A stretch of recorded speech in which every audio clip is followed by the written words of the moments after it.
Kristo Yezu akuzwe bavandimwe.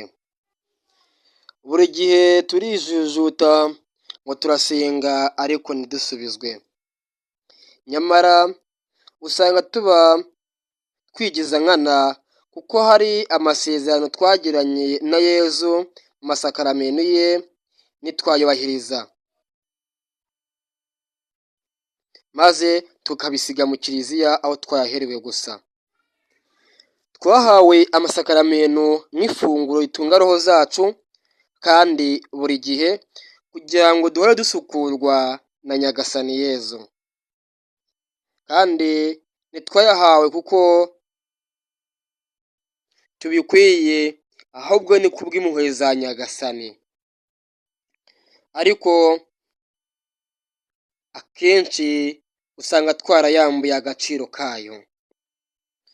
Biradusaba gusubira inyuma tukayiyibutsa, bityo tukayaha agaciro kayo akwiriye. Hari amasakaramentu duhabwa rimwe gusa, tukajya tuyavugurura, gusa atari ukuyatesha agaciro, ahubwo ari ukuyakomeza kugira ngo tuyibuke. Hari nayo duhabwa kenshi bidusaba kuyahabwa nk'aho ariyo ya nyuma. Batisimu idukiza icyaha cy'inkomoko n'icyaha twakoze tutarabatizwa. Dusezerana na Yezu kwanga shitani n'ibyayo byose tugakurikira Yezu Kristo. Ariko katurebe, none ni wowe cyangwa ni njye, nitwe turimo abajura, abicanyi, abagambanyi, ababeshyi, abarozi. Mbese ibi byose ni wowe biteraniyeho, warangiza ngo wasenze Imana ntiyagusubiza. Ngaho nawe mbwira, iragusubiza ihereye ku ki? Irebe wisuzume n'abatisimu wahawe n'indahiro warahiye, maze nawe utekereze uvuga uti ahangaha ndarenganya Imana. None se muvandi, iragusubiza ihereye ku ki? Ko indahiro yawe ya mbere y'ibanze wayitesheje agaciro. Kandi batisimu ni isakaramentu rikomeye, kuko aho uzajya hose niryo rizakubera inzira. Niwe tugira abana b'Imana. Muri Matayo umutwe wa 28 umurongo wa 18 kugeza kwa 20, nuko Yezu arabegera arabwira ati nahawe ububasha bwose mu ijuru no ku isi. Nuko rero nimugende mwigishe amahanga yose, mubabatize ku izina ry'Imana Data na Mwana na Roho Mutagatifu, mubatoze gukurikiza ibyo nategetse byose, dore ndi kumwe namwe iminsi yose kugeza ku ndunduro. Ubwo ni ubutumwa yahaye intumwa ze, ubu zihagaye n'abasaserdoti baduhaye abatisimu. Ariko nidusubire muri bwa buryohe na cya kinyotera cya Nyagasani Yezu.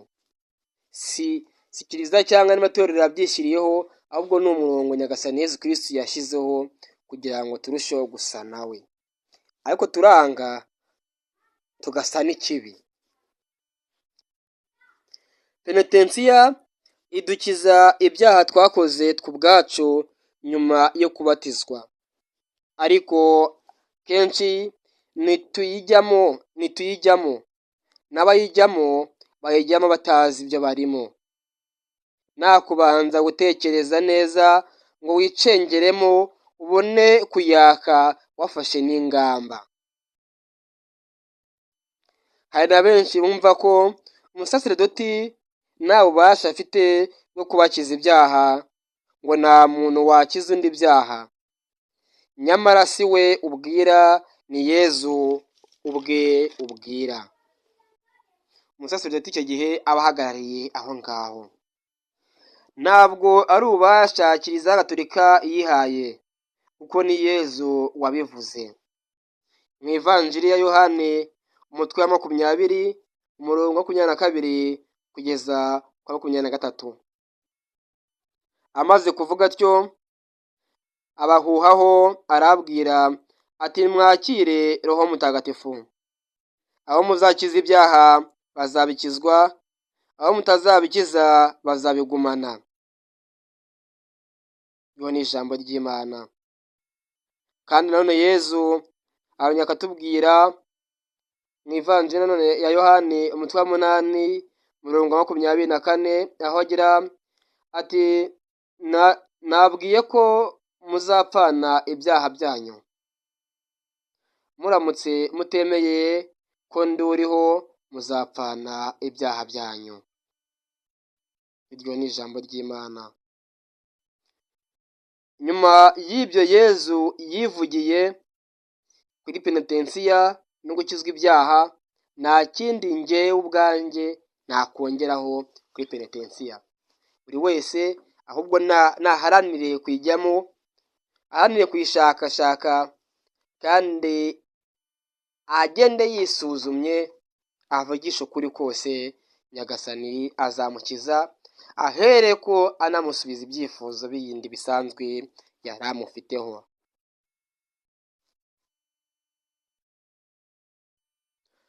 Akenshi buri gihe duhabwa Yezu Kristu kwahariwe sakaramento. Yezu Kristu kandi mu Karisitiya aba arimo rwose. Tumuhabwa nk'abatazi ibyo barimo, akenshi turangaye. Twaje dutongana, twasinze, twatukanye, twateranye amabuye, tukazana imishiha, tukajya kumuhabwa uburakari, kwitotomba nk'aho tutazi ibyo turimo. Tumuhabwa by'umuhango atari byo kuri. Nyamara twemeye ko arimo rwose, tukemera n'intege nke zacu, tukamusaba kudukomeza, nta kabuza azabikora. Ikibazo tumusaba nabi cyangwa dusa nabi. Nyamara tugiye duhabwa Yezu Kristu mu sakaramento ntagatifu nk'aho ariyo ya nyuma tubonye byadufasha. Ikibazo gisigaye kirimo kinagaragara cyane, si twebwe gusa tumuhabwa nabi cyangwa ko dushaka, tutamuhaye agaciro kakwiye, twafashe n'ibintu bisanzwe nk'aho ari ifarine tugiye guhabwa, nk'aho dutonze umurongo wo gufata ibishyimbo. Ibyo bikatugora, aho kugira ngo tugende dutuje kuri wa murongo, dusenga, dusingiza, tumusaba kugira ngo avuge ijambo rimwe gusa, roho zacu zibone gukira, no kugira ngo nagera muri twebwe aduhe ubugingo bw'iteka. Ikibazo ni uko n'abigisha abana b'iki gihe basigaye babasondeka, kankoresha iyo mvugo. Ntago bakibumvisha uburemere bw'iryo sakaramento y'Ukarisitiya. Ukabona abana bararikiniraho, ntibazi ibyo barimo, ntibazi aho bahawe, no ku munsi nyirizina ntibazi ibyo baje gukora. Nyamara ushobora kuba uzi ko wayihawe, ukaba umaze imyaka myinshi umaze wowe ubwawe uzi, nyamara utarayihabwa na rimwe, kuko nta munsi n'umwe wayihaye agaciro. Waje mu misa y'isakaramento bwa mbere y'Ukarisitiya, uza umutima wawe wibereye mu ifiriti, mu nyama, mu bari buze mu kirori cyawe, mu bana bari kumwe nawe, abuza guha bombo, abari buguterure, abari bugufotore, ariko umutima wawe ntiwarikiye Yezu. Ndabikubwiye, uwo munsi ntabwo wamuhawe, kuko wowe wahawe ni wowe ngo washakaga mu mafiriti, wo mu bashyitsi, mu bana mungana, mu rungano, mu mafoto, ariko wo mu Karisitiya ntabwo wamuhawe. Niba udaha Yezu agaciro, we azakugenzereza ate? Iyo tumaze kandi gukomezwa, twahawe Yezu, none Yezu twahawe adusenderejeho wowe, cyangwa twaramubeshye ntitwamuhabwa, none tugiye no kubeshya ko tugiye gukomezwa, tugiye guhabwa ububasha na Roho Mutagatifu. Se turabuhabwa nande niba tudahazwa ku buryo bushitse, niba tudahazwa Yezu bwe nk'umubiri n'amaraso bye, tukabihabwa nabi tutabyitayeho, azadukomeza ate? Nabwo bizaba iby'umuhango, ko padiri agukubita agashyi agusiga amavuta, iby'umuhango gusa, ariko ntuha agaciro uburemere bw'iryo sakaramento. Kandi udahabwa uburemere bw'iryo sakaramento ntabwo uzaba wabonye, ntaryo uzaba wabonye, kuko ikintu kikugiraho agaciro cyangwa ububasha kuko ucyemeye ukagira umwanya wacyo ukagishimangira, icyo gihe muri wowe uba ucyemeye. Utacyemeye rero ukarangara wibereye mu bya mvenda he, ntabwo uba wabihawe. Bisaba ko ukomeza kuba hafi kugira ngo Nyagasani Yezu umunsi uzamusanga, umunsi uzamwiyereka, azaguha ibyo yaguteganyirije yakuzaniye agasanga udahari. Akenshi iyo tumaze gukomezwa muri kiliziya badusaba kujya mu matsinda atandukanye y'abasenga kugira ngo adufashe kwitagatifuza, kugira ngo impano twahawe na Roho Mutagatifu tuzikoreshe tuzamurana. None ubu ngubu uri umukristo w'icyumweru gusa, nta muryango n'umwe wa Gisiyo Gatolika ubarizwamo, waranyuze ngo kanaka afite impano ngirushize abandi, ugatangira kwijujutira Imana ngo abandi yabagiriye neza. Ndibaza wowe uzagukura he? Nta muryango remezo ujyamo umenya niba na gahunda zigezweho n'iryo jambo ry'Imana risebeye kimwe n'abandi. Nta miryango ya Gisiyo Gatolika n'imwe ujyamo nibura ngo wumve ubumenyi n'abandi, wumve ubumenyi Nyagasani yahaye abandi bugukomeze. Nta ubasha bwa Roho Mutagatifu ujya kukujyamo, ntacyo uzabukoresha,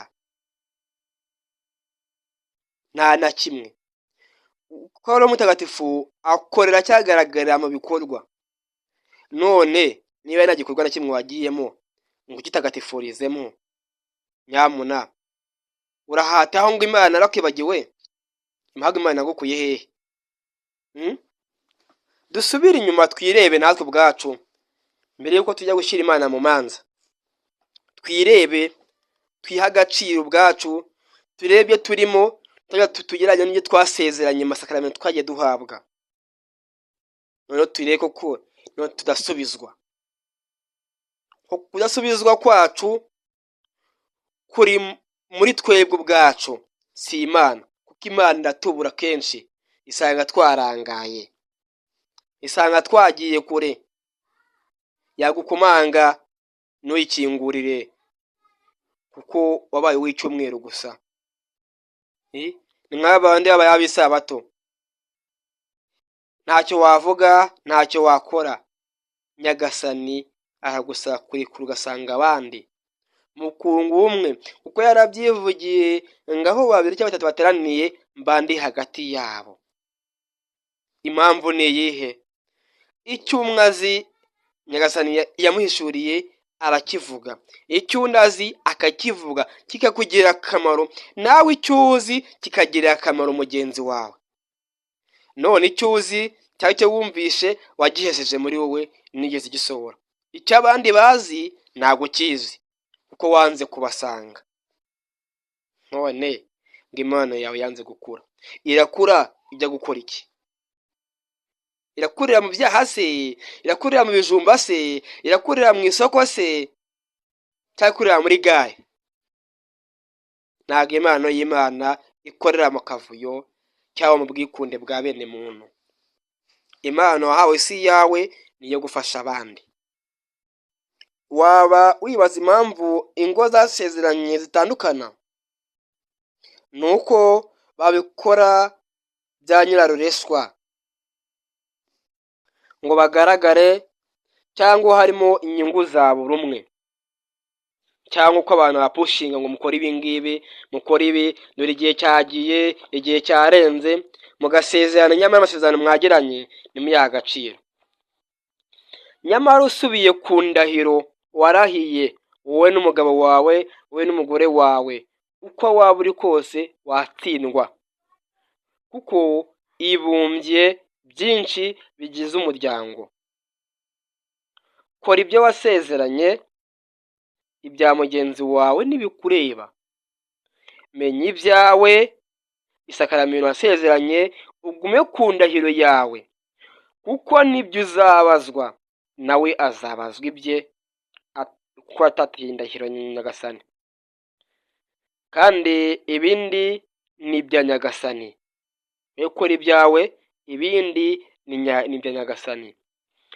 Ibi mvuze ni ukwibukiranya, kugira ngo twisuzume, twumve niba tutarenganya Imana. Ngo Mana, ngo nsezeranye na kanaka, kajye kumbera umugore, kajye kumbera umugabo, ngo yaba arwaye, yaba muzima, yamara kurwara uti Nyagasani, Nyagasani. Mwatongana haba ikibazo, waravuze ngo haba mu byiza no mu bibi, yarakara yaba intare ukavuza induru. Ngo Mana, kuki wabikoze? Kandi ukwihangana kuranesha. Na Bakame hari igihe ijya igakora intare mu jisho igatuza, cyangwa ikayagaza ikaryama. Nidukora igikwiriye byose bizashoboka. Ikibazo cy'uko tudasubizwa kiri muri twe, kuko twarenze ku masezerano twagiranye n'Imana, tukaba twariteye umugongo, bityo yaza kudusubiza ikatubura, kuko twagiye mu kibi, twagiye mu byaha, twagiye kure yayo. Ku izina ry'Imana Data na Mwana na Roho Mutagatifu, amen. Ndagushimira Nyagasani k'ibyo wabihishuriye abanyantege nke n'abaciye bugufi, ukabihisha abahanga n'abigira ibyigenge by'iyi si. Nyagasani, mushimire buri umwe wese wateze amatwi iki kiganiro, kandi buri umwe wese ucengere mu nyebe z'umutima we, maze uhahindure ubuturo bwawe. Buri wese umwibutse amasezerano mwagiranye, yaba muri batisimu no mu gukomezwa, mu nshingano yihaye yafasheho umwanzuro we zo kuguhabwa iteka ryose, mu guhaga penetensi uko bwije n'uko bukeye, kugira ngo umukize ibyaha. Buri wese mwe kwisuzuma, arebe intege nke ze, bityo umuha imbaraga zimuzahura ahari. Ndetse mweretse n'imiryango yasezeranye, kugira ngo ikubakireho. Ububasha bwawe buyigenge, buri wese ahagarare ku isezerano yasezeranye, ndetse n'uwo waritatiye ukiririho, ndabizi neza ugusabye uramusubiza, kuko ahagaze mu mwanya we. Ndagusaba rero ngo buri wese umuhe umugisha, umutagatifuze, umurinde, umweze, umusubize ibyo yagusabye byose, kuva mu ntangiriro kugeza magingo aya. Umugisha wawe utembere muri bo, mu bana babo, mu babyeyi babo, mu bafasha babo, mu matungo yabo, mu buzukuru babo, mu buzukuruza babo, ndetse umugisha wawe utembere mu kazi bakora, utembere mu bikoresho bafite mu mazu yabo, ndetse ujya gukoresha mu kazi kose, aho hose bazaba ari, bazarangwe n'umugisha n'urukundo byawe. Ibyo mbisabye nizeye kubwa Nyagasani Yezu Kristo umwami wacu, amen. Ndakuramutsa Mariya, wuje muhana n'Imana, wayobuje abagore bose umugisha, na Yezu umwana wabyara asingizwa. Mariya mutagatifu, umubyeyi w'Imana, urajya udusabira twabanyabyaha, kuri ubu n'igihe tuzapfira, amen. Nubaha Imana Data na Mwana na Roho Mutagatifu, nk'uko bisanzwe iteka, ubahe n'ubone iteka ryose, amen. Ku izina ry'Imana Data na Mwana na Roho Mutagatifu, amen. mukomeze kugira ibihe byiza, Imana irabakunda kandi irabishimiye, amen.